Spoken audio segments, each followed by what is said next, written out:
Ryan Sullivan of the Ivory Connection here, or Ivory Jones, whoever the fuck I am. I don't even know anymore, man.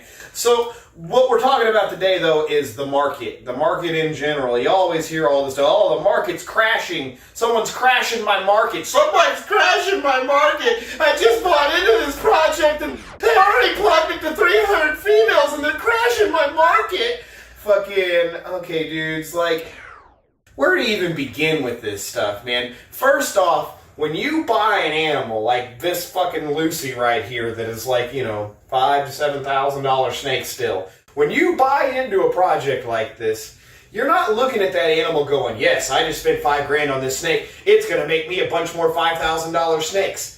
Nothing works like that in the world, realistically, okay, man? You buy a $5,000 snake like this with a good, strong bloodline and a good lineage because you want to make a whole lot of $500 snakes with it. If I make, $100, $500 snakes out of this, then that's really my long-term goal here. Not that I'm going to buy this animal at a price that it's going to just make animals that look just like it. I won't have to put anything extra into this project, and it's going to always be the same value. That's not how the market was ever intended to work, nor how ever will work. In very rare cases will you ever buy an animal at a price that you can replicate that animal and then sell it again at the same price. Like, that just, if you find that in the market, jump all over it because it's really a lottery ticket. For me, I hit that lottery ticket in the Burmese community. As far as Burmese pythons go, when I was really buying in big, it was right as Lacey Act had kind of just hit here in Texas, and everybody was dumping their collections, and people were getting rid of babies for next to nothing, and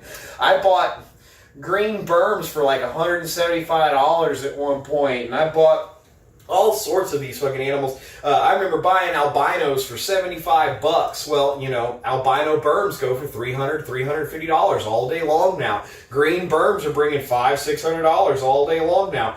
It took 15 years for that market to flip-flop, or a decade, or whatever the hell, though. It don't happen like that. And those same animals will drop back off again as people start producing them more, and now that the borders are back open and we can move them around again, the market is always shifting, and it's always in a swing and then a lull, and then a swing and then a lull, and you're never going to predict what the next new big thing is, or the next popular thing is. You're never going to get anywhere if you keep chasing the next big new thing and popular thing.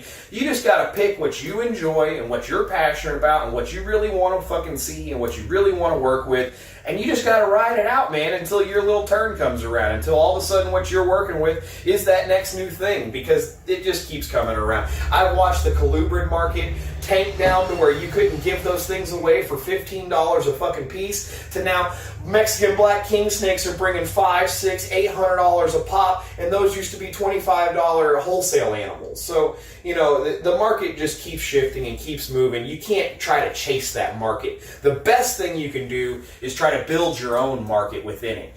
Find, like I say, these animals that you really enjoy, that you're personally passionate about, to make a niche of your own, to create your own market within. Kind of like I did with the white stuff. I mean, the Ivory Connection, from day one, my goal was make white snakes. I liked them. Nobody else wanted to make them. Everybody else said, white snake, dead end project. There's only so much you can do with a white snake. And by throwing other genes in and mixing stuff around, I proved all of those guys wrong too. So now not only do I have my own little niche corner of the world that nobody else really works in, but I also have brand new world first combos and brand new looking snakes that are coming out every single season that I'll constantly beat everybody to, because nobody's even working on this stuff. It was considered the end, the dead end project, the white snake.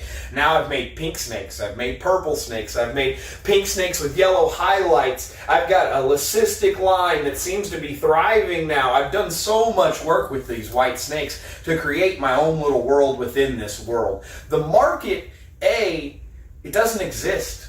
It's fake. It's made up. The market is what you can get out of an animal. Just because you see nerds selling, whatever the hell it is for $5,000, you can have that same snake in your possession and you can't get $1,500 for it because you haven't built a name for yourself. People don't know who you are. People don't know if they can trust you or not. People don't know anything about you or your business practices. That's what sells snakes. Quality keepers, quality business practices, long-term in the game where it's like you've paid your dues. That's what sells snakes. My first season, right out the gate, 2011, 2012, I made some amazing sun tigers. And at a time where sun tigers were still on the market $400 or $500 animals. Well, I couldn't seem to get $150 to $200 out of people for them because I didn't have an internet presence. I wasn't even on Facebook yet. And I didn't have business cards and any kind of professional look at all. I was like meeting people at the reptile show in the fucking walkways trying to sell my snakes to them.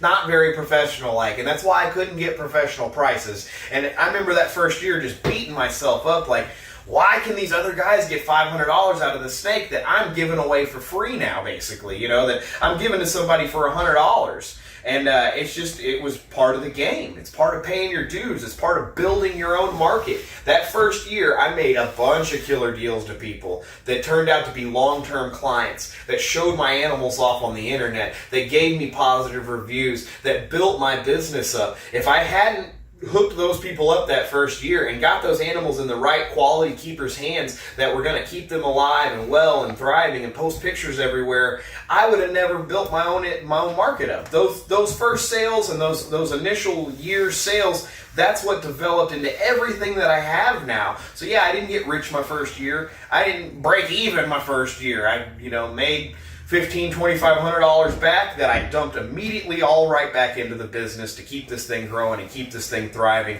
And then I got a little more professional the next year. I got some business cards. I started buying some table space. I started doing things a little bit better as far as professional look goes. And I grew from there. So this market that's out there that everybody thinks there's this Kelly Blue Book value to a snake, it doesn't exist, and that doesn't exist. These animals are worth what you can prove they are to you. Now, like I say, this is a Lucy here in my hands. I can tell you all about the lineage of this Lucy, where she came from, her parents' parents, all the way back. I can go back 5-6 breedings on before this animal got here. I can tell you the wild-caught lineage of the freaking dam that produced this animal. I can tell you all kinds of stuff about this animal, her hatch date, her last meal, exactly what she's doing.